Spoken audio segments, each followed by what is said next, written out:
DDC की chairperson शमशादा शान ने जम्मू में प्रेस कॉन्फ्रेंस से खिताब किया और इंतजामिया से अपील की कि वो गंडरी रामबन के 4 पंचायतों के रोड पेज तामीर करे। उन्होंने कहा है कि लोग सड़क के राब्ते के बगैर परेशानी का शिकार हो रहे। देखिए, सबसे पहले तो मैं आपका शुक्रिया अदा करना चाहूँगी कि आपने वक्त निकाल के हमारी बात जो है आगे तक पहुँचाने के लिए हमारे पास पहुँचे। जो परसों के प्रोटेस्ट का सवाल है, ये प्रोटेस्ट जो गांधरी ब्लॉक के लोग हैं उन्होंने जो है कंगा का जो हमारा मेन रोड है, जो रामबन राजौरी का हाईवे जिसको जाना जाता है, उसको ब्लॉक किया था। इसका मेन रीज़न ये है कि जो गांधरी की रोड है, जो कंगा टू गांधरी रोड है, उस गांधरी रोड में बीच में एक पैच आता है जो सिंक हो रहा है। ये रोड पहले पीडब्ल्यूडी के पास थी, पहले सिंक हुई तो उसमें जो है डिस्ट्रिक्ट एडमिनिस्ट्रेशन ने टेकअप करके कुछ फंड्स जो है दिए और उसमें जो है उसको रेस्टोर किया, लेकिन उसके साथ ही वो दोबारा से सिंक हो गई। दोबारा से सिंक होने के बाद फिर से हमने जो इशू टेकअप किया और तब तक ये पीएमजीएसवाई में भी टेकअप हो चुका था। पीएमजीएसवाई अपग्रेडेशन जो थर्ड बैच है पीएमजीएसवाई का, उसमें जो है इसको टेकअप किया गया था। लेकिन अभी 2 दिन पहले एक आर्डर इशू हुआ जिसमें पीएमजीएसवाई ने उस रोड को ड्रॉप किया, और उस रोड को जब उन्होंने ड्रॉप किया तो लोगों में एक तशवीश उठी, क्योंकि आप पहले ही जानते हैं कि 5 पंचायतें हैं उस इलाके की जो इस वक्त डीलिंक है, और आप ये समझ सकते हैं कि 3 महीने से लगातार वो लोग जो है सफ़र हो रहे हैं सिर्फ इस सिंकिंग की वजह से। और जितना भी हमारा पीआरआईज का फंड्स है, चाहे वो सरपंचेस का है, चाहे वो बीडीसी का है, चाहे वो डीडीसी का है, या उसके साथ साथ अदर सेक्टरल फंड्स जैसे जेजीएम आप देख लीजिए, आजकल जल जीवन मिशन का हमारा हर जगह हमारी अलॉटमेंटें चल रही हैं, हमारे वर्क स्टार्ट हो रहे हैं। जितने भी पीआरआईज फंड्स हैं वो सारे के सारे इस वक्त वहाँ पर जो है लैप्स होने जा रहा है, इस वजह से कि हमारा जो वो पैच है 100 मीटर से 200 मीटर वो टोटल पैच है जो सिंक हो रहा है। हमारी यही डिमांड है। मैं कमिश्नर सर से भी इस मसले में मिली,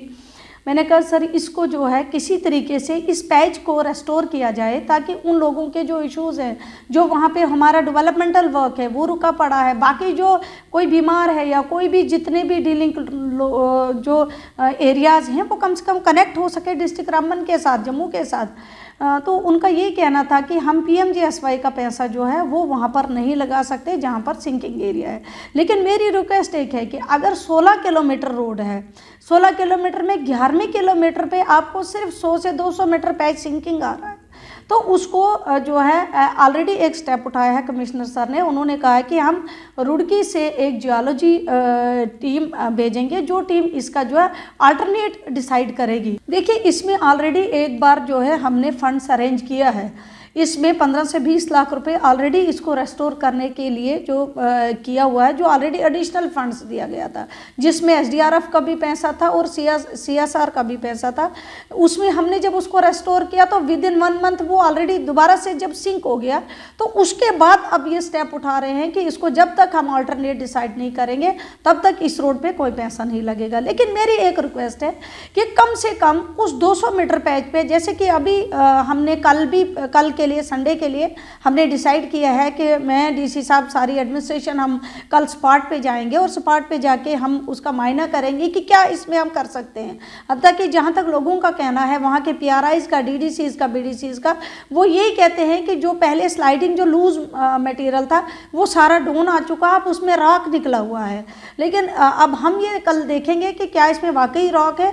मेरी यही डिमांड रहेगी कि अगर उसमें रॉक निकला है तो कम से कम एडमिनिस्ट्रेशन और गवर्नमेंट उसी पे पहले स्टेप उठाए और उस 200 मीटर पैच को कम से कम जो है मोटरेबल करें। फिलहाल जब तक रुड़की से कोई टीम आएगी या वो कोई डिसीजन लेगी उसमें काफ़ी टाइम लग सकता है। अल्टरनेट आपने डिसाइड करना है, आपने उसका सर्वे करना है, उसका डीपीआर बनना है, ये 1 साल का काम है। लेकिन तब तक के लिए क्या हम उन लोगों को बिल्कुल जो है डीलिंग छोड़ सकते हैं? ये हर फेज़ में हम लोगों ने डिस्कस किया, और अभी तक अगर आप पिछला जो मिनट्स ऑफ मीटिंग हमारे निकालेंगे डिस्ट्रिक्ट रामबन के, जितनी बार भी वहाँ यूनियन मिनिस्टर्स अभी तक 4 से 5 आ चुके हैं। अभी पिछले दिनों ही डॉक्टर जितेंद्र जी भी वहाँ पर आए हर जगह हर फोरम में हमने इस इशू को टेकअप किया कि गांधी रोड को जो छोटा सा पैच है, सिंकिंग पैच है, उसका कोई ना कोई डिसीजन लिया जाए। और वो लोग सफ़र हो रहे हैं और यहाँ तक इस हद तक वो पहुँच गए हैं कि अगर इस का जो जल्दी डिसीजन नहीं लिया गया तो वो कल जो है और प्रोटेस्ट के लिए उतर सकते हैं। अब सर से मैं गुजारिश करना चाहूँगी, शैलेंद्र सर से मैं गुजारिश करना चाहूँगी कि इसको वार फुटिंग में इस इशू को लिया जाए और स्पेशल कोई फंड्स दिया जाए ताकि कम से कम उन लोगों को जो है एक मोटरेबल किया जाए उस तो 200 मीटर पैच को तब तक के लिए जब तक कोई अल्टरनेट इसका डिसाइड ना हो। और दूसरा PMGSY का जो इन्होंने ड्राफ्ट किया हुआ है, मेरा ये मानना है कि 200 मीटर के लिए आप 16 किलोमीटर रोड को ड्राफ्ट कर रहे हो, ये उन लोगों के साथ नाइंसाफ़ी है। ये पैसा उसी गांधी ब्लॉक में लगना चाहिए और इसी रोड पे लगना चाहिए ताकि 200 मीटर पैच को अगर एडिशनल फंड्स भी लगे कम से कम बाकी रोड तो तब तक जो है PMGSY कंप्लीट करे। तो यही मेरी आज पुरज़ोर अपील है गवर्नमेंट से भी, LG सर से भी, कमिश्नर सर से भी और DC सर से भी ये गुजारिश करना चाहूँगी कि उन लोगों की इस डिमांड को कम से कम, जो बहुत ही इंपॉर्टेंट डिमांड है, 3 महीने से वो लोग रोड के बगैर हैं और वो लोग कितना सफ़र हो रहे हैं वहाँ, और ख़ासकर हमारा जो डेवलपमेंटल फंड्स है वो भी आगे अब लैप्स होने जा रहा है। 1 महीना हमारे पास टोटल है, हम 1 महीने तक कितना काम कर पाएंगे अगर आज भी उस रोड को जो है मोटरेबल किया जाए ताकि जा सके, ताकि हम अगर 50% भी वर्क्स उस एरिया में कर सके। मुझे लगता है कि ये उनके साथ सरासर नाइंसाफ़ी है कि उस रोड को बिल्कुल ही हम छोड़ दें। जब तक कोई नया सर्वे है उसमें कम से कम 1 साल का वक्त लग सकता है।